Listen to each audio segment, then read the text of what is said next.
ನಮ್ಮ ಮಲ್ನಾಡ್ ಮನೆ ಯೂಟ್ಯೂಬ್ ಚಾನಲನ್ನ ಈ ಕೆಂಪು ಬಟನ್ ಒತ್ಕೊಂಡು ಸಬ್ಸ್ಕ್ರೈಬ್ ಮಾಡ್ಕೋಬೇಕು. ಹಂಗೆ ಪಕ್ಕದಾಗ ಒಂದು ಗಂಟೆ ಚಿತ್ರ ಇದೆಯಲ್ಲ, ಅದನ್ನು ಒತ್ಕೋಬೇಕು.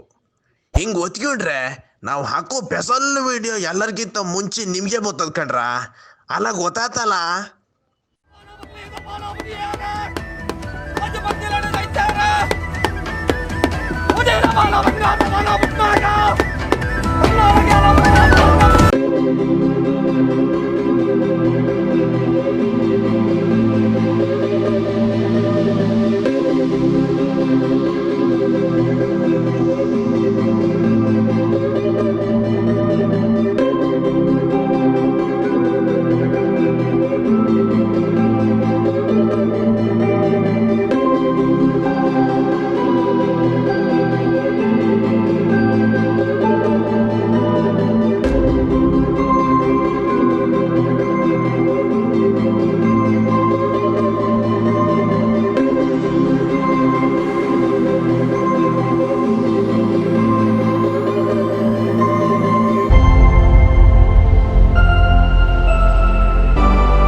ವರ್ಷದಿಂದ ನನ್ನ ಪರಿಸ್ಥಿತಿ ನೋಡೋಕ್ಕಾಗ್ತಿರ್ಲಿಲ್ಲ. ಆದರೆ ಅಪ್ಪ ಅಮ್ಮ ನನ್ನ ಬಿಟ್ಟಾಕಿ 9 ತಿಂಗಳಲ್ಲಿ ನನಗೆ ಎಂತೆಂತ ಆಗಿದೆ ಅಂತ ಅವರಿಗೆ ಯಾರಿಗೂ ಗೊತ್ತಿರಲಿಲ್ಲ. ಆದ್ರೂ ನನ್ನ ಜೊತೆ ಯಾರೂ ಮಾತಾಡ್ತಿರ್ಲಿಲ್ಲ. ಆದರೆ ಒಂದಿನ ನನ್ನ ಮಾಮ ಬಿಳಕೊಪ್ಪ ದೇವಸ್ಥಾನಕ್ಕೆ ಕರೆದು ಅಲ್ಲಿ ಈ ಪಾತ್ರಿ ಬಂದಿದ್ದರು. ಈ ಪಾತ್ರಿ ಜೊತೆ ಮಾತಾಡಿ ಆಮೇಲೆ ಅಲ್ಲಿ ಬರೋಕ್ಕೆ ಹೇಳಿದರು. ಬಂದು ಜೂನ್ 7ಕ್ಕೆ ಸಿಕ್ಕಿದ್ರು. ಅಲ್ಲಿ ಬಂದ ಮೇಲೆ ಇಲ್ಲಿ ಜೂನ್ 10ಕ್ಕೆ ಬಂದು ಇಲ್ಲೆಲ್ಲ ಪರಿಹಾರ ಮಾಡಿಕೊಟ್ಟಿದ್ದಾರೆ.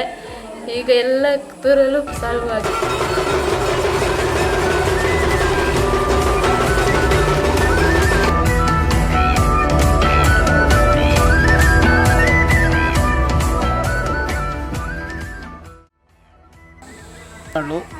ದೇವಸ್ಥಾನ ಇದು ದುರ್ಗಾ ಪರಮೇಶ್ವರಿ, ವೀರಕಲ್ಗುಡ್ಕ, ರಕ್ತೇಶ್ವರಿ ದೇವಸ್ಥಾನಗಳು.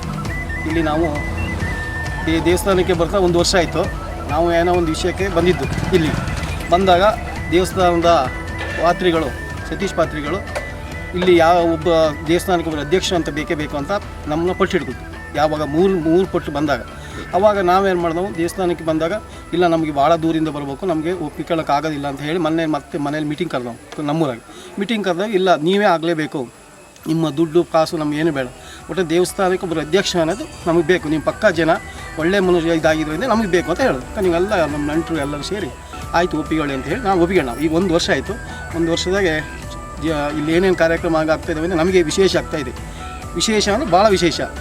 ಇವತ್ತು ಎಷ್ಟೋ ಇದು ಬಂಗಾರ ಕೊಳುವಾಗಿದ್ದವೆಲ್ಲ ಸಿಕ್ಕ್ಯವ. ಪೊಲೀಸ್ ಸ್ಟೇಷನ್ಗೆ ಎಲ್ಲೆಲ್ಲಿ ಕೊಳುವಾಗಿದ್ದು ನಮ್ಮೂರಾಗೆ ಸಿಕ್ಕಿದ್ದು. ಮನೆ ಪಾತ್ರೆಗಳಲ್ಲಿ ಹೋಗಿ ತೀರ್ಮಾನ ಮಾಡಿ ಕೋರ್ಟಾಗಿದ್ದು ಬಂಗಾರ ಸಹಿತ ಇವತ್ತು ನಮ್ಮ ಇದಕ್ಕಾಗಿದೆ. ಎಂತೆಂಥ ಆ ಕಾಯಿಲೆಯಾಗಿ ಮಲಗಿದವ್ರು ಆಸ್ಪತ್ರೆ ಪೇಷೆಂಟಾಗಿ ಬಂದು ಇವತ್ತು ನೋಡ್ಕೊಂಡು ದೇವಸ್ಥಾನಕ್ಕೆ ಬರ್ತಾಯಿದ್ದಾರೆ. ಯಾವ ಊರಿಂದೆಲ್ಲ ಬರ್ತಾಯಿದ್ದಾರೆ. ಭಾಳ ವಿಶೇಷವಾಗಿ ನಡೀತಾ ಇದೆ.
ಹೊಟ್ಟೆಪಾಡಿಗೆ ಅಂತ ಹೊರಗಡೆ ಜೀವನ ಮಾಡ್ತಿದ್ದೆ.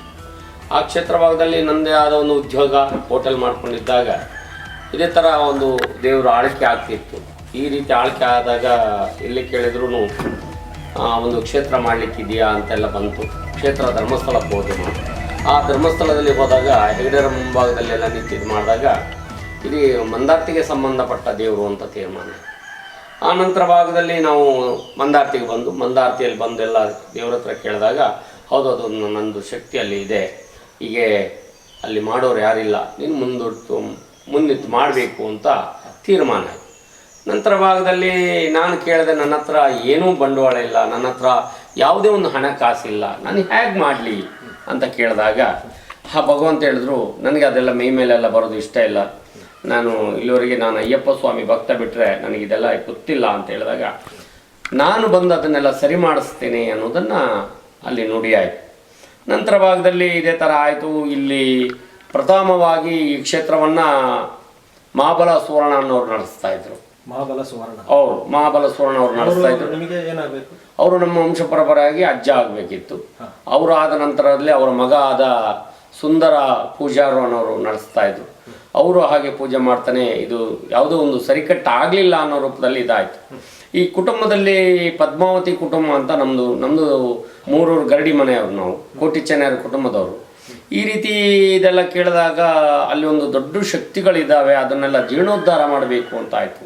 ಅವಾಗ ನಮಗೆ ಯಾವುದೇ ಸೌಲಭ್ಯಗಳು ಇರಲಿಲ್ಲ. ಇಲ್ಲಿ ಒಂದು ನೀರಿನ ಸೌಲಭ್ಯ ಇರಲಿಲ್ಲ, ರೋಡಿನ ಸೌಲಭ್ಯ ಇರಲಿಲ್ಲ, ಹಣಕಾಸಿನ ಯಾವುದೂ ಸೌಲಭ್ಯ ಇರಲಿಲ್ಲ. ಹಾಗಾಗಿ ನಾವು ದೇವ್ರ ಹತ್ರ ಕೇಳ್ಕೊಂಡು ಏನಾಗುತ್ತೆ ತಂದೆ, ಇದು ನೀನು ಹಾಗೆ ಮಾಡಬೇಕು, ಹೀಗೆ ಮಾಡಬೇಕು, ದಿನನಿತ್ಯ ಅನ್ನದಾನ ಮಾಡಬೇಕು ಅಂತ ಹೇಳ್ತಿದ್ದೇ ಬಿಟ್ಟರೆ ಇದು ನಮ್ಮಿಂದ ಸಾಧ್ಯವಾ ಅಂತ ನಾವು ಮಾತಾಡ್ತಾ ಇದ್ವಿ. ಇಲ್ಲ, ನಾನು ಶಕ್ತಿ ಕೊಡ್ತೇನೆ, ನೀನು ನಿಲ್ಲು ಅಂಥೇಳಿ ಮಂದಾರ್ತಿಯಲ್ಲಿ ನನಗೆ ಹೂವು ನೀರನ್ನು ಕೊಡಲಾಯಿತು ಒಂದು 15 ವರ್ಷ ಹಿಂದೆ. ನಂತರ ಭಾಗದಲ್ಲಿ ನಾನು ಪ್ರಥಮವಾಗಿ ಇಲ್ಲಿ ಬಂದು ದರ್ಶನ ನಿಂತಾಗ 50 ಜನ ಭಕ್ತರಿಗೆ ಹೇಳಿದ್ರು. 50 ಜನ ಭಕ್ತರು ಅಷ್ಟು ಬಂದ ನಂತರದಲ್ಲಿ ಅವರಿಗೆ ಪ್ರಥಮವಾಗಿ ಕ್ಷೇತ್ರದಲ್ಲಿ ಅನ್ನದಾನ ಮಾಡ್ಕೊಂಡು ಬಂದು ಅವತ್ತು ನಮ್ಮಲ್ಲಿ ಆ ಪರಿಸ್ಥಿತಿ ಇರಲಿಲ್ಲ. ಇಲ್ಲಿ ಯಾವುದೇ ಒಂದು ಭಕ್ತರ ಕಾಣಿಕೆ ಬಿಟ್ಟರೆ ಮತ್ತೆ ಇಲ್ಲಿ ನಮಗೆ ಯಾವ ಒಂದು ಸೌಲಭ್ಯವೂ ಇಲ್ಲ. ನೀವು ಎಷ್ಟನೇ ಇಸ್ವಿಯಿಂದ ಇದನ್ನು ಪ್ರಾರಂಭಿಸಿದ್ರಿ? ಈಗ ನಾವು ಹೆಚ್ಚು ಕಮ್ಮಿ ಒಂದು 15-17 ವರ್ಷ ಆಗ್ತಾಯಿದೆ ನನ್ನ ಕೈಗೆ ಬಂದು. ನಂತರ ಭಾಗದಲ್ಲಿ ನಾನು ದರ್ಶನ ನಿಂತ ಮೇಲೆ ದೇವರು ಯಾವತ್ತೂ ಹಿಂದೆ ತಿರುಗಿ ನೋಡಲಿಲ್ಲ. ಹಾಗಾಗಿ ಭಗವಂತನ ಅನುಗ್ರಹದಿಂದ ಎಲ್ಲ ಹೊರಗಡೆನೇ ಭಕ್ತರು ಬರ್ತಾ ಇರುವಂತೆ ಈ ಭಾಗಕ್ಕೆ. ಚಿಕ್ಕಮಗಳೂರಿಂದ, ಭದ್ರಾವತಿಯಿಂದ, ಶಿವಮೊಗ್ಗದಿಂದ, ಬೆಂಗಳೂರಿಂದ ಮತ್ತು ನಮ್ಮ ಸುತ್ತಮುತ್ತಲ ತುಂಬ ಸಾಗರ ಈ ಕಡೆಯಿಂದೆಲ್ಲ ಭಕ್ತರು ಬಂದು ಅವ್ರ ಕೆಲಸಗಳು ತುಂಬ ಜನ ಈಡೇರಿದೆ. ಯಾವುದೇ ಹಣಕಾಸಿನ ವಿಚಾರ ಆಗಿರ್ಬೋದು, ಕುಟುಂಬದ ವಿಚಾರ ಆಗಿರ್ಬೋದು, ಮತ್ತು ಒಂದು ಮದುವೆ ವಿಚಾರ, ಮಕ್ಕಳ ವಿಚಾರ, ಹೀಗೆ ಕುಟುಂಬಕ್ಕೆ ಸಂಬಂಧಪಟ್ಟ ಯಾವ ವಿಷಯವನ್ನು ದೇವರು ಬಿಡಲಿಲ್ಲ. ಹಾಗೆ ಈ ಕ್ಷೇತ್ರದಲ್ಲಿ ಮತ್ತೆ ಇದು ಕಲ್ಕುಡನ ಒಂದು ಪವರ್ ಜಾಸ್ತಿ ಆಯಿತು. ಮಂದಾರ್ತಿಯ ಕೆಂಡ ಸೇವೆ, ಮಂದಾರ್ತಿಯಲ್ಲಿ ಕೆಂಡ ಸೇವೆ ಆಗಿ 17 ದಿನಕ್ಕೆ ಇಲ್ಲಿ ಕೆಂಡ ಸೇವೆ ಉತ್ಸವ ಎಲ್ಲ ಆಗುತ್ತೆ. ಭಾರಿ ವಿಜೃಂಭಣೆಯಿಂದ ನಡೀತಾ ಇದೆ ಕ್ಷೇತ್ರ. ತನ್ನ ಭಕ್ತರು ಬಂದವರಿಗೆ ಎಲ್ಲ ಕಷ್ಟವನ್ನು ಭಗವಂತ ಇಲ್ಲಿ ಈಡೇರಿಸಿದ್ದಾನೆ. ಎಲ್ಲದು ಅನ್ನದಾನ ಎಲ್ಲ ಭಕ್ತರಿಂದನೇ ನಡೀತಾ ಇರೋದು ಬಿಟ್ಟರೆ ಇಲ್ಲಿ ಯಾರಿಂದಲೂ ನಡೀತಾ ಇಲ್ಲ. ಇದೊಂದು ದೇವಸ್ಥಾನ ಆಗಲೇಬೇಕು, ಈ ರೀತಿ ತೀರ್ಮಾನ ಆಗಬೇಕು ಅಂದಾಗ ಏನೇನೋ ಭಕ್ತರ ಕಾಣಿಕೆ ಮತ್ತು ನಮ್ಮ ಈ ಕ್ಷೇತ್ರಕ್ಕೊಬ್ಬರು ದೇವರು ಆಯ್ಕೆ ಮಾಡಿಕೊಂಡ್ರು, ಶ್ರೀಧರಗೌಡರು ಅಂತ ಗರ್ತಿಕೆರೆ, ಅವ್ರನ್ನ ಅಧ್ಯಕ್ಷತೆಯಲ್ಲಿ ಮಾಡಿದ್ವಿ.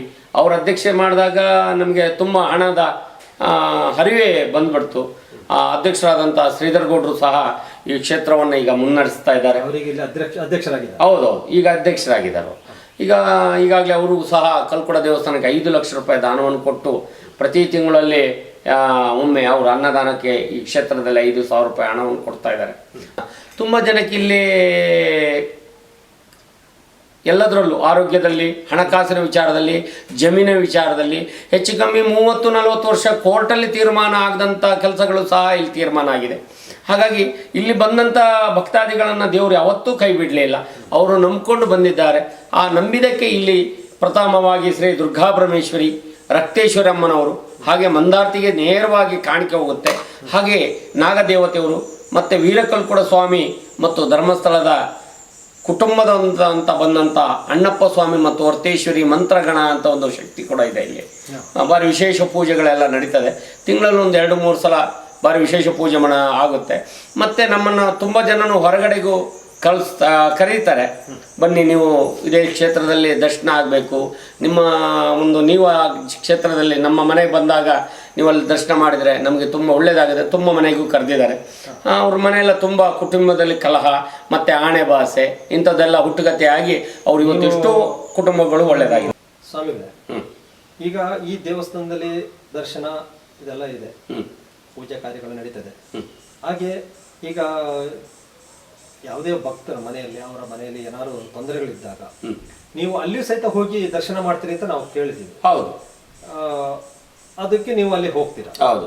ಈಗ ಕೆಲವರು ಏನು ಮಾಡ್ತಾರೆ ಅಂದರೆ ಅವರ ಕುಟುಂಬದ ದೈವ ಅಣ್ಣಪ್ಪ ಸ್ವಾಮಿ ಮತ್ತು ವೀರಕಲ್ಕುಡ, ಚೌಡಿ, ನಾಗ ಇದು ಯಾವುದಿದ್ರೂ ನಮ್ಮನ್ನು ಕರೀತಾರೆ. ಅವ್ರದ್ದು ಜಾಗದಲ್ಲಿ ಸರಿ ಬರಲಿಲ್ಲ ಅಂತ.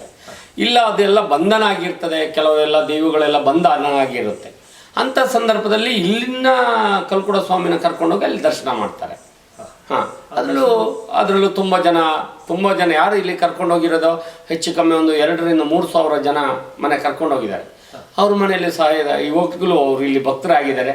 ಮತ್ತು ಅವ್ರ ಮನೇಲಿ ದೈವ ಕೊಟ್ಟಂತ ನುಡಿ, ಮದುವೆ ಆಗಲಿ, ಅವರ ಜಮೀನಿನ ವಿಚಾರ ಆಗಲಿ, ಬೇರೆಯಿಂದ ತೊಂದರೆ ಆಗೋದನ್ನು ಅಲ್ಲಿ ನಿವಾರಣೆ ಮಾಡಿ ಬಂದಿದೆ ದೇವರು. ಹೌದು ಸ್ವಾಮಿಗಳೇ, ಈ ದೇವರ ಆವಾಹನೆ ಆಗ್ತದಲ್ಲ, ಇದ್ರ ಬಗ್ಗೆ ಕೆಲವರು ಅನುಮಾನ ವ್ಯಕ್ತಪಡಿಸ್ತಾರೆ. ಅಂದ್ರೆ ಇದು ಒಂಥರ ಈಗಿನ ವಿದ್ಯಾವಂತರು ಹೇಳ್ತಾರೆ ಇದು ಸ್ಪ್ಲಿಟ್ ಪರ್ಸನಾಲಿಟಿ ಅಂತೆಲ್ಲ ಕೆಲವರು ಹೇಳ್ತಾರೆ. ಇನ್ನು ಕೆಲವರು ನಿಜವಾಗ್ಲೂ ದೇವರು ಬಂದಿದ್ದಾರೆ, ಅಣಿಕೆ ಆಗಿದೆ ಅಂತಲೇ ಹೇಳ್ತಾರೆ. ಇದ್ರ ಬಗ್ಗೆ ನಿಮ್ಮ ಅಭಿಪ್ರಾಯ ಏನು? ನಮ್ಮ ಅಭಿಪ್ರಾಯ ಅಂತ ಹೇಳಿದ್ರೆ, ಬೆಲ್ಲವನ್ನ ಸಿಹಿಯನ್ನ ಯಾವ ರೀತಿ ಬೇರ್ಪಡಿಸಲಿಕ್ಕಾಗುದಿಲ್ಲ. ಈ ಬೆಲ್ಲಕ್ಕೂ ಇರುವುದು ಮತ್ತು ಸಿಹಿಗಿರುವಂಥ ನಂಟು ಈ ಭೂಮಂಡಲದಲ್ಲಿ ನಡೆಯುವಂಥದ್ದು. ಈಗ ಯಾಕಂತ ಹೇಳಿದ್ರೆ ಜನರ ನಂಬಿಕೆನೇ ಮುಖ್ಯ. ಇದರಲ್ಲಿ ದರ್ಶನ ಅನ್ನೋದನ್ನ ಬರೋದು ಕೆಲವರಿಗೆ ನಂಬಿಕೆ ಇದೆ, ಕೆಲವರಿಗೆ ನಂಬಿಕೆ ಇಲ್ಲ, ನಂಬುವುದಿಲ್ಲ. ಹಾಗಾಗಿ ಇದರ ನಿದರ್ಶನಗಳು ಎಷ್ಟೋ ಇದೆ, ಇದಕ್ಕೆ ಕೊಡ್ಲಿಕ್ಕೆ ಕಾರಣನೇ ಇಲ್ಲ, ಕೊಡ್ಲಿಕ್ಕೆ ಅಷ್ಟು ಶಕ್ತಿಗಳು ಇದ್ದಾವೆ. ಈಗ ನಿಮ್ಮ ಸೋತ್ ಕೇಂದ್ರದಲ್ಲೆಲ್ಲ ನೋಡ್ತೀರಿ, ಇವತ್ತು ಫಾರಿನಲ್ಲೆಲ್ಲ ಇದ್ದಾರೆ. ಇವತ್ತು ವರ್ಷಕ್ಕೊಮ್ಮೆ ಇಲ್ಲಿ ದೈವದ ಹರಕೆ ಅಂದಾಗ ಅವ್ರು ಫಾರಿನಿಂದ ಸಮೇತ ಬಂದು ಈ ಕ್ಷೇತ್ರಕ್ಕೆ ಶರಣಾಗ್ತಾರೆ. ಇದು ಎಷ್ಟೆಷ್ಟು ವಿದ್ಯಾಂತರೆಲ್ಲ ಈ ನಮ್ಮ ಸೋತ್ ಕೇಂದ್ರದವರು ದುಬೈಯಲ್ಲಿ ಇಂಥ ಹೊರಗಡೆ ದೇಶದಲ್ಲಿ ಇದ್ದಾರೆ ನೋಡಿ. ನಮ್ದು ದೈವದ ಹರಕೆ ಅಂದ ತಕ್ಷಣ ಅವರೆಲ್ಲ ಬರ್ತಾರೆ, ಯಾಕಂದ್ರೆ ಅಷ್ಟು ನಂಬಿಕೆ.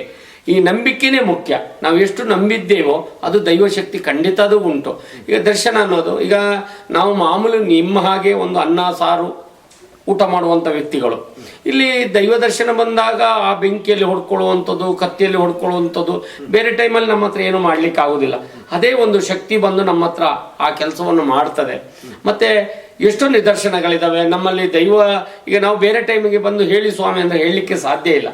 ಈಗ ದರ್ಶನ ಮಡಿತು ಹುಟ್ಟು ಗೆಜ್ಜೆ ಕಟ್ಟಿದ ನಂತರ ಆ ದೈವವನ್ನು ಆಹ್ವಾನಿಸಿದ ನಂತರ ಭಾಗದಲ್ಲಿ ನಮ್ಮ ಕ್ಷೇತ್ರದಲ್ಲಿ ಕಳ್ತನ ಆಗಿರುವಂಥ ಒಂದು ಒಡವೆಗಳು, ಮತ್ತೆ ಪೊಲೀಸ್ ಸ್ಟೇಷನಲ್ಲಿ ಆಗದಂಥ ಕೆಲಸಗಳು, ಕೋರ್ಟಲ್ಲಿ ಆಗದಂಥ ಕೆಲಸಗಳು, ಈ ಥರ ಎಲ್ಲ ಆಗಿದೆ.